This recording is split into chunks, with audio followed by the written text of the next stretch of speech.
Good morning! So first of all, thank you very much. The response to my first vlog, absolutely incredible. So yes, I will be doing more of these. I might not do them every day, and there are several reasons. Not because I don't want to. I'd love to do these every day and I would have no problem doing so, because it's just a matter of me grabbing the camera, whatever I do, and just explaining the whole process. What I don't want is for this to become boring. I'll do a vlog 3 times a week where I consolidate a lot of information and try not to keep it too long, just so I don't bore you guys out. Now, seeing as it's first thing in the morning and coffee is done, what I tend to do first is go through the printers that I left printing during the night. Yes, I do leave some printers running during the night. It all depends on which printer it is and what it's printing and how much I trust that printer. So printer number 1 is the Aurora A8. I started printing the make test. I print these one at a time, and if you can see, it looks like banding. It's not banding. I'll explain further in a bit, but that's retraction settings. That's why it looks pristine here, but not that good over here. So it's just a matter of adjusting settings of retraction. Next up is the Tivo Michelangelo. As I've told you yesterday, I've ran out of Polyalchemy Elixir. Big shout out to Ben at Hawk 3D Proto and Polyalchemy. They're sorting me out. They're sending me a new spool straight away so I can finish the project. But in the meantime, I can start printing Michelangelo on the Michelangelo, and the top part is ready. Now it's just a matter of taking this off and cleaning it out. Last but not least, the last print I left. I only left 3 prints running last night. It's the last piece from the Harlequin build that I'm doing on the Moai. I still need to print the connectors, but all the parts are ready. And as you can see there, last hand is ready as well. So that will come out as well. Get some cleaning done in alcohol and we'll get to it. Michelangelo, printed on the Michelangelo. This came out exceptionally well, actually. I'm quite surprised. Now, the difference between this and this is the one I printed on the Aurora, which, by the way, got my diorama ready. It's looking awesome. I love it. So as I was saying, this was printed on the Aurora A8, and I use a Cura profile for that printer. Whereas this, I printed with Simplify 3D on Tivo Michelangelo. To be completely honest, even though Simplify 3D has custom supports, I tend to find that Cura supports need less work than Simplify 3D.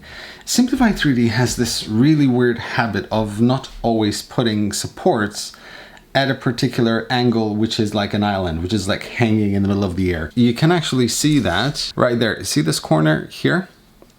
So it kind of just, you know, this should print in midair, so it should have supports, but it kind of was missing that part. And this is the other small bit of issue. But other than that, the print itself, incredibly awesome. DHL guy was just here, got me a box.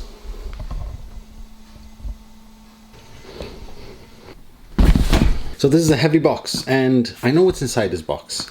I tend to almost always know what's inside a box, unless something shows up by surprise, which I'm usually aware of. This is a really big printer. I think it's called an AlphaWise. It's a 400 by 400 by 500 CR10 clone. I'm gonna call it a CR10 clone because that's what it essentially is. But it's got this massive build volume. I think it's about $600. Gearbest sent it to me for review. I'm gonna be doing a live stream of this. However, before every single live stream, if some of you have been here for a while, and you know that one of my first live streams, I switched on the Tronxy P802MA, I think it was the printer that I got instead of the Anet A8. And as soon as I switched it on, lights went out because it had a faulty power supply. So ever since then, what I tend to do is before I do a live stream, the only thing I check is to make sure that the power supply turns on, just to make sure that the electricity don't go out. Seeing as now I can show you these things, I'm gonna open this box and I'm just gonna test out the power supply. Definitely like a CR10, so it has dual Z-axes, runout filament sensor. I'm not going to take anything out because I like to keep those things as like a surprise during the live stream. But I will test out the power supply just to make sure that it works. So, you know, in Malta, we don't use these plugs. We use the UK plugs. So I use this adapter, and the only reason why I use this adapter is because it has actually earth pins in it. So when you slide it in, it actually earths itself. Moment of truth. And we'll see if it goes dark. We know what happened. Yep, exactly. It's on 220 volts, but it just decided to die. Electricity's back on. This is where my day starts taking a diversion from what I have planned. Because usually what happens is that I tend to get stuck on this. Now, I don't want to do any fixing of it because this is a 3D printer for review, and it would defy the purpose for me to fix it in order to review it. That wouldn't be fair. However, at the same time, I'd really like to try out this printer, and I don't know what the problem is. I'm gonna have to investigate, but I've checked just in case before you ask. The first thing I've checked was it's on 220 volts. Yes, it is on 220 volts. So that definitely wasn't an issue.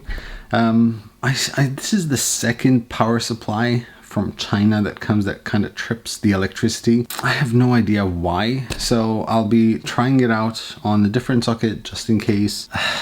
If not, I really don't want to change power supplies. It's going to take time, and I really have other things that I need to do. But this is exactly why I tend to take just the power supply out and test it out before a live stream, because unfortunately the way this place is wired, the electricity switch trip, it's called. It's like we call it salvavita. It should trip just up here in the apartment. However, in this case, in this building, this is not our building, it's rented, it also trips from downstairs, which is like 3 floors below. So I have to switch it on here, go downstairs, switch it back on. And having to do that during a live stream, come back up, switch on the computer, rerun the live stream, rerun the chats, the windows, everything. It's a massive headache. So I need to at least just test. I don't care whether it works or not. That can be mitigated during the live stream. But power supplies, electricity, I need to check that beforehand. Now, had I been printing while the electricity went off,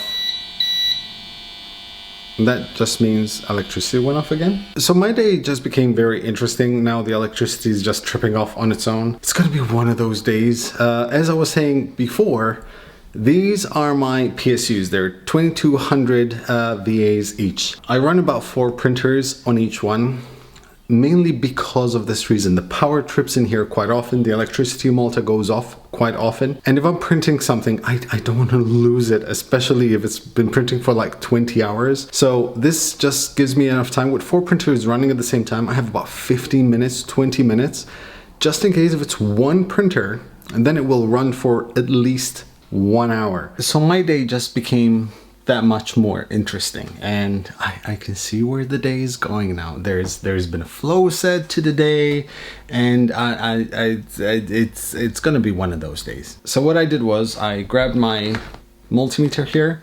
I was checking a few points on the power supply or the control box just to see if there's continuity with earth and everything, and it was acting really weird. So I decided to start taking everything apart and check. So a few things to mention. Just for electronics sake, this is running on a Ramps Plus 2 with interchangeable stepper drivers. Electronics seem okay. Normal graphics LCD screen. Unfortunately, it runs on a 12 volt power supply, which kind of makes me mad for a printer of this magnitude. However, I just want to check what's going on, but I can't find anything wrong with the wiring. Everything is connected properly. But then, as a side note, I'm the one that took this out from here in order just to be able to open this much easier. I decided to open this because, well, that's what matters. And this is what I found. This is how it was. That is the neutral wire that goes into the plug. You have the live, that is the earth, and that is the live. And that was pretty much tied down against that because it has a cover on the back. It was pressing on that and it was shorting out. And as you can see, I don't know if you will be able to see, if I open it slightly, all the wires of the live are exposed.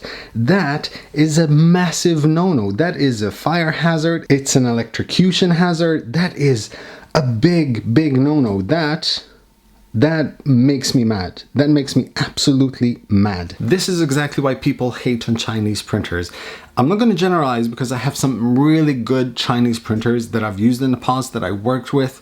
But this right here, this is the reason that gets me mad. It gets other people mad, and it gives, well, most Chinese printers a bad name. That's quality control. Now, to be fair, this could be a 1 in a million chance that they close it this way, but the same way I got it, someone else could. It's a relatively simple fix. I can simply move it around, but that's not something I'm gonna do. I'm gonna have to cut that out. I'm gonna have to solder it back into place, make sure it's nice and clean, and then we can start it again.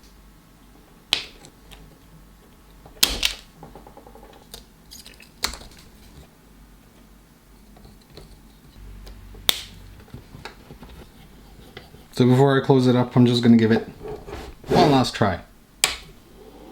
That's all it took. And it bugs me that such a simple solution just could derail someone's joy out of 3D printing. But alas, that's an hour and a half spent, because I spent about a half an hour looking for my soldering stuff. Apart from that, I dropped my Donatello and I broke this. Remember when I said it's going to be one of those days? It's one of those days. So with vlogging, there's one thing which someone has mentioned, and I completely agree, and that is the shaking of the camera when I hold it in my hand. The problem is that to get a stabilizer for a DSLR, ridiculously expensive. However, I do have this, and this was sent to me by GearBest for the other channel, which I haven't found a way to review yet. And I'm just going to try it out a little bit, and you guys tell me what you think. Sexy. It could work. If the sound is good, then we can possibly try it out, see how it goes. At least when I'm doing handheld movements, I mean, this is awesome. Let's see next to the farm. So we're next to the farm. It kind of looks okay, actually. So you have the Tivo Michelangelo that's printing. Then we have, what else? We have the other way. JG Aurora A5 still doing test prints. That's probably like my fourth test print that I'm doing. I want to dial those settings in. How does this look? Is that any better? Many of you, many actually, keep on asking me whatever happened to my Anet A8. This is what remains of my Anet A8. It's anything but an Anet A8. I've changed so many things. It's pretty much fully custom. The only things remaining of what resembles an Anet A8 are extruder motor, Y-axis motor, X-axis motor. That's basically it. What I've done to this so far is I've obviously have the Orbalo printing frame. It's full metal. It's probably one of the most solid i3 frames I've seen. It has a Mark 42 bed with a my Payopoly sheet on top. It has a Prusa extruder assembly. It has now a full graphic LCD. It's also running on a RAMS 1.4. It has a 12 volt 30 amp power supply. It has Trinamic TMC 2100 drivers. It has an inductive sensor for bed leveling. It has stepper drivers with integrated lead screws for the Z-axis. Ridiculously quiet, and prints stuff like this. And that is ridiculously good looking. I've printed this a while ago. I've stopped enhancing it or testing it out even further. There's still a few things I need to adjust. I need to find a different place for the heat bed thermistor because it's fairly in the center. What happens is the fan is too efficient. It cools down the bed and never triggers the thermistor, and when it triggers it, the temperature drops down and it stops printing because of thermal runaway. So I just need to finish that, then possibly adjust the voltages on the Trinamic drivers. But other than that, it's looking to be an incredibly awesome machine, and I'm quite happy because this is pretty much my thing. I've dubbed this the Noob i3. I'm really looking forward to finally finishing it up and be able to print with it. Okay, so for the past couple of hours, I've been playing around with settings in Cura to do the make test. This is the XY test, and this was the first one. Yep, this was the first one that I did. I showed it this morning. Hold on. As you can see, it doesn't really look that good. There's too much sort of extra retraction or extra extrusion when it starts a layer. And I know how to fix that in Simplify 3D, but in Cura I'm still very green. So I tried to dial in a few settings, and the last one that I did was this. Slightly better, but still far off from what I want. There is a bit of lift over there, but nothing major. So what I did was what I tend to do. The reason why I try to use Cura as much as possible is because I know it's free, and a lot of people have access to that. They don't have Simplify 3D, but sometimes my life just becomes easier with Simplify 3D. This was the first sample, the first test print with S3D, Simplify 3D. And I'm not saying that I cannot get this quality with Cura. It's just a matter of time until I figure out all the settings with Cura. But for a first print, using generic sort of like retraction settings, extra star distance and negative, stuff that I'm used to, it just makes my life more easy. And it's funny because with some machines I get better results in Simplify 3D.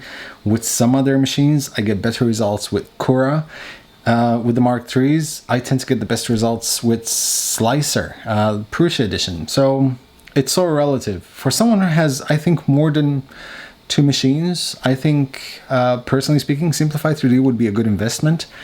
But it would be great if they could just reduce the price. $99 would be perfect. So yeah, that is it for today. I will head back to the prints, throw some more prints, and yeah, we'll continue this another day. In the meantime, make sure you like, subscribe. If you have any questions, leave them in the comment section below. And as always, happy making, guys.